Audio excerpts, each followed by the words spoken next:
Dear students, in my previous video regarding impact of the British rule in India, I have taught you three land revenue system.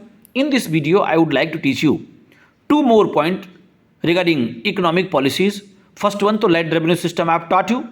The second one, exploitation of artisans and weavers. Dear students, British East India Company introduced one policy that is known as one-way free trade policy, meaning if British commodities coming to India, minimum duty will be imposed or no duty. If Indian material going to outside of the country, so British government will impose 400% tax. Means they wanted to demoralize Indian handicraft industries. Target was there how to destroy, how to ruin Indian trade and commerce. And finally they became very successful, because when heavy duty will be imposed, so price will be increased. So international market nobody will purchase Indian commodities. So Indian traders will be frustrated. When Indian traders will frustrate, so they will then shutdown will be there in their factory. And how many artisans, weavers were there, they became jobless. Clear? Now going to teach you line by line. Before the coming of the British, India had a flourishing economic that was largely dependent on the agriculture and wide variety of the cottage industries, the cotton textile industries, with some of the main center at the Banaras, Masilepatnam, Dhaka and Bharuch, Ahmedabad, Kachipuram, Agra, Lucknow, Mathura and Multan was one of the largest industries in India. Indian textiles were known for their fine quality and were in great demand around the world. Muslin and calico, two of the popular variety of the cloth woven in India, were exported to large quantity till end of 17th century. However, with the establishment of the British rule in India, all these things had been changed. The officials of the English East India Company were basically traders, and all their policies were directed towards the mixing their profits. The economic policies they pursued in India destroyed Indian cottage industries, and the main sufferers were weavers. The rulers and nobles of the various Indian states had been main patrons of traditional Indian handicraft. With the evolution of the Mughal court and the loss of income experienced by the other princely state because of the subsidy system, the demand for these products were down. As a result, many artisans lost their job. Meaning, dear students, earlier I have taught you British East India Company introduced doctrines of lapse, subsidy lines, outright war. So many princely states were there. Basically, all these princely states given protection to skill holders. In many court, many princely states had court, and in that court, many artisans were living, many skill holders people were living. So they had got job at that time. When British East India Company started annexation of princely state, so those artisans who were working in respective princely state, their job gone. After that, they became jobless. So I have taught you that artisans and weavers exploitation started. Things changed further after the Industrial Revolution.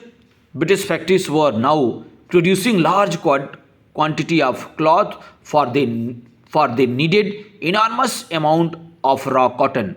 To meet this demand, most of the raw cotton India produced was sent to Britain, leaving little for the Indian weavers, since raw cotton earned far less in the market than woven cloth. There was a step fall in Indian earning.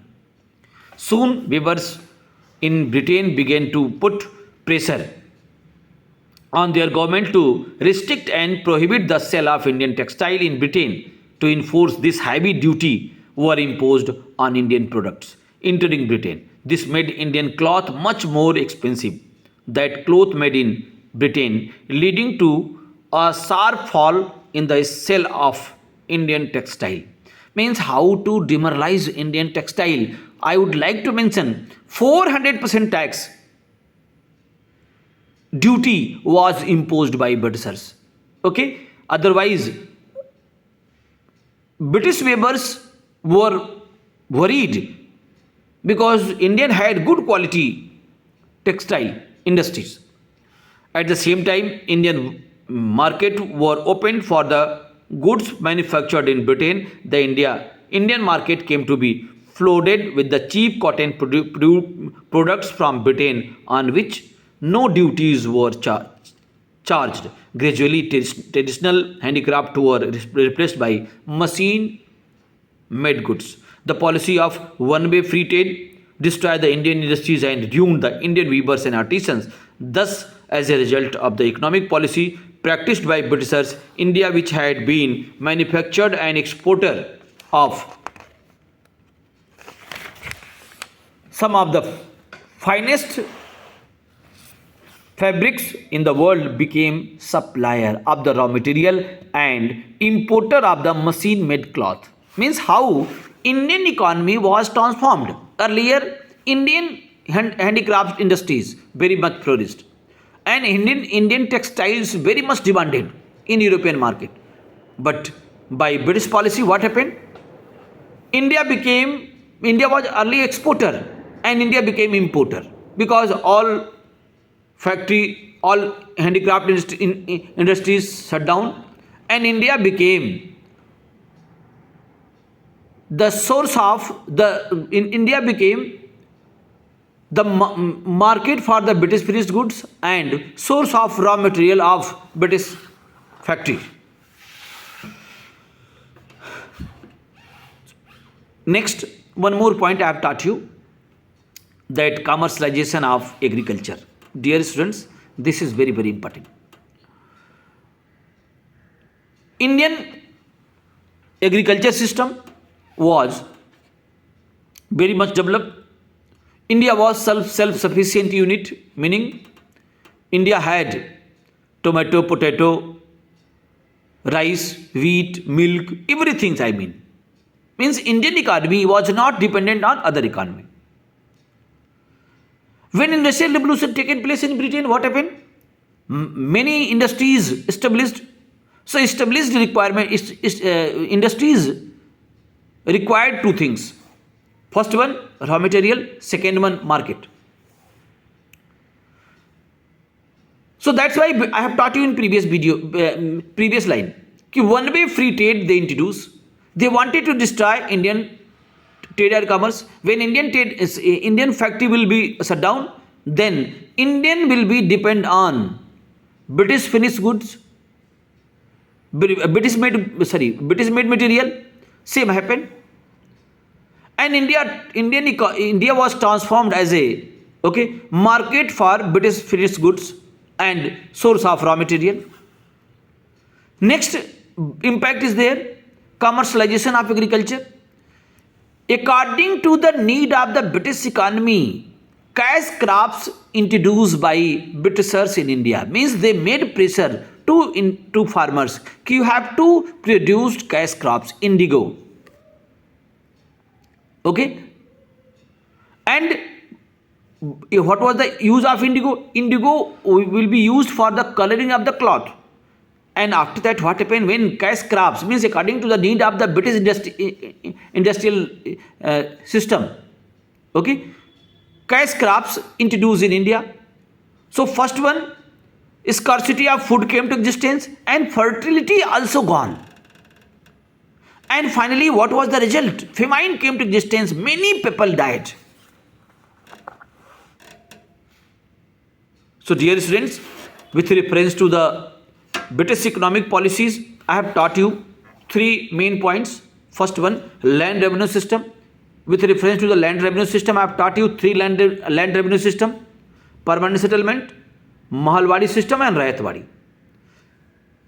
Next point I have taught you, one way free trade policy, and next one I have taught you commercialization of agriculture. Means how Indian agriculture had been transferred for the welfare of the Britain. And result, what was the result? Result was famine, scarcity of foods. And that India was very prosperous India, became, okay, very poor. And scarcity of food came to existence, famine came to existence, in million of people died. So try to understand the British policy. British policy only, British government made policy only for the welfare of Britain. They have not taken any concern regarding Indian needs. Thank you. In next video I will come with another topic. Thank you.